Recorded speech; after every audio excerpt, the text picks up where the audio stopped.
continuing our CAM4 Cares podcast. I'm so excited to be joined by our expert, Amanda of Lyme Counseling. Amanda, welcome. Thank you so much for having me. It's great to be here. I would love all of our listeners to get an understanding and an introduction of who you are, what you do, and how you found your way into this line of work. I have been in the field of social work for quite some time, and particularly this line of work. What got me into it is my own personal experiences with it, and more importantly, the people that I've spoke with that have been in these sorts of roles and positions and make a space for people that may have shame and guilt and a lot of different feelings related to the particular line of work that they're doing. Also knowing that there's a variety of really positive outcomes that go along with self-empowerment. And I really wanted to create Lyme counseling to allow a space for people to come as they are, to not have any shame, any guilt, but to be able to really talk openly and freely about the work that they're doing. It's necessary work. I mean, there is a very obvious and real stigma out there. It's incredibly unfortunate. It's misinformed, and I'm against it wholeheartedly, but support is necessary. And so people like yourself are just doing such essential work. So on CAM4, we have a wealth of broadcasters that come from different situations and circumstances. Is there an aspect of care that is unique to creators, cammers in this industry? Absolutely. Care can be such a broad topic, but I think that care is really unique to this population due to the line of work that's occurring.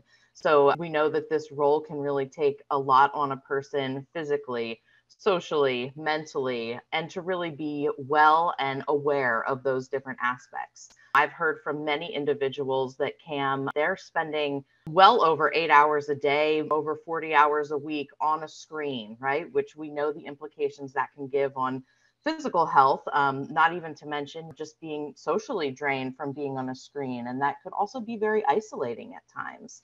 This particular line of work can be really rewarding and fulfilling to individuals. And we want to make sure that that's how they're actually feeling in the work that they're doing. And then as we mentioned, there can be times that some interactions can make those people really feel devalued and bring about those feelings of shame or guilt. I think that's also why their care can be really unique to this particular line. Powerful. And yes, to all of that. Someone who's in front of the camera, how can they tap in and maybe be a little bit more observant of the identifiers that say, I need care?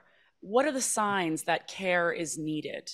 Take your body's cues. They're giving you those cues for a reason.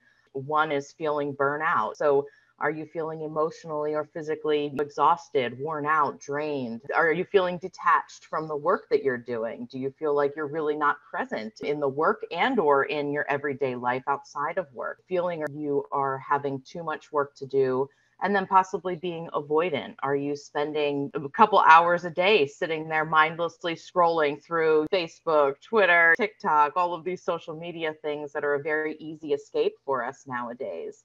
That feeling of just being isolated from community, family, friends, whoever your support system is. Change in somebody's mood. Are you noticing that yourself are becoming more cynical or negative in nature? Sleep patterns and physical symptoms. Are we having more headaches? Are we noticing our heart rates elevated more often? Reduced libido, hair loss, right? Memory loss, all of these different physical changes that we may notice can all be signs that maybe we need to take a step back and look at what we need to do to adjust for some self-care. How does someone who is in front of the camera go about trying to build a balance, whether or not they realize they need it? I think being intentional. I talk to people very frequently about being intentional with your scheduling, making sure that you're not overbooking yourself. So you're sitting there on a computer for over 8 hours a day. That's just not healthy, right? Regardless of what you're doing outside of those 8 hours on a screen, it can be very exhausting. So making sure that you're finding that balance of what's going to feel right for you. And then that social piece, right? Like getting connected with other people. Okay, it may be another device, but sending a text or doing a phone call, even if it's not in person, just reaching out to other people so you're not just sitting at a screen. Yes. Structure, schedule, my goodness, it can be Yep. a huge relief and a way to avoid a lot of unnecessary strain. My goodness. If someone's saying, okay, I know I need it, but what on earth does it look like? How can I begin to give myself what I might need and don't really know how to cater to it? There's tons, but I want to really kind of highlight the fact that there's five main areas to focus on. So there is physical, emotional, mental, we'll call it spiritual, and then social.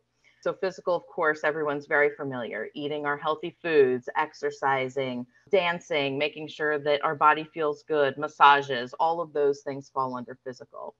Emotionally, right? Like we want to make sure that people are enjoying things. Are you learning new things? Are you trying something new? Are you watching a comedy movie and laughing or telling jokes with friends? Those sorts of things emotionally. Are you feeling good? And then mentally, this kind of speaks to maybe even breaking away from the screen a bit, getting away from your own thoughts, right? Like our own thoughts can be very challenging at times, right?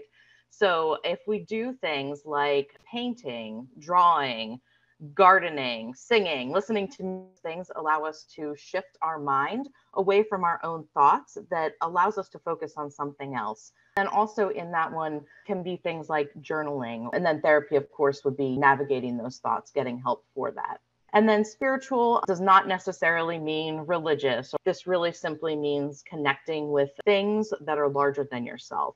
So, for example, taking time in nature, watching the sunrise, watching the sunset, volunteering. Spiritual self care can also include, of course, praying, meditation, and then also like forgiveness of yourself and others. So, really just kind of thinking you're not alone in this, right? We are all a part of something much bigger that's going on in the world. Socially, fostering your friendships. This is connecting with your families and friends in a healthy way and really making sure that you're enjoying time with people that make you happy, people that put a smile on your face. And then also really learning to create healthy boundaries with other people that may not be putting smiles on your faces or things that we may have reservations with. So, yeah, so self care is definitely going to look different for each individual, but I know we also mentioned about like a schedule, but once you find those things that really work for you, creating an intentional schedule with some of those things built in there to keep that self care regular and making sure that it is intentional self care. I just made a list for myself. Listening to that, I was like, oh my God, there's so many areas of my life that need tending to. So thank you for that. How can members of the community be a stronger support to the rest of the community? I think one of the biggest things is being a support for others, right? Just making sure that we're there. Everyone can use someone to talk to. It doesn't have to be a therapist, but being a friend, right? There's value in sharing both the positive and negative experiences of the workplace and camming. So just being a listening ear and offering advice or input, I think can be very helpful. And then connecting to your community. Volunteering is a great way to also feel good about yourself. You're giving back in some way. So reaching out, seeing who or what may need some assistance in your community, and then connecting, because that's also going to build some other social connections too, which can definitely be helpful along the way in your own self-care. I hear this a lot in conversations that I have with broadcasters, and it's usually a very vulnerable moment where we're able to speak completely openly about what it means to exist day to day within a society that perhaps does hold a negative connotation to the work that we do.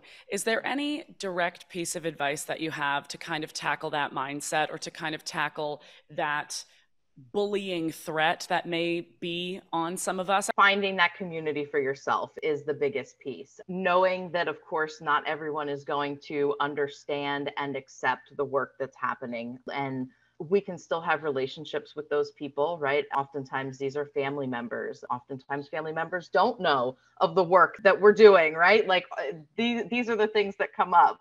And yeah, you're not alone. These relationship dynamics happen with everyone. What is best for you? How are you going to navigate this? Making sure that you have support with the work that you're doing.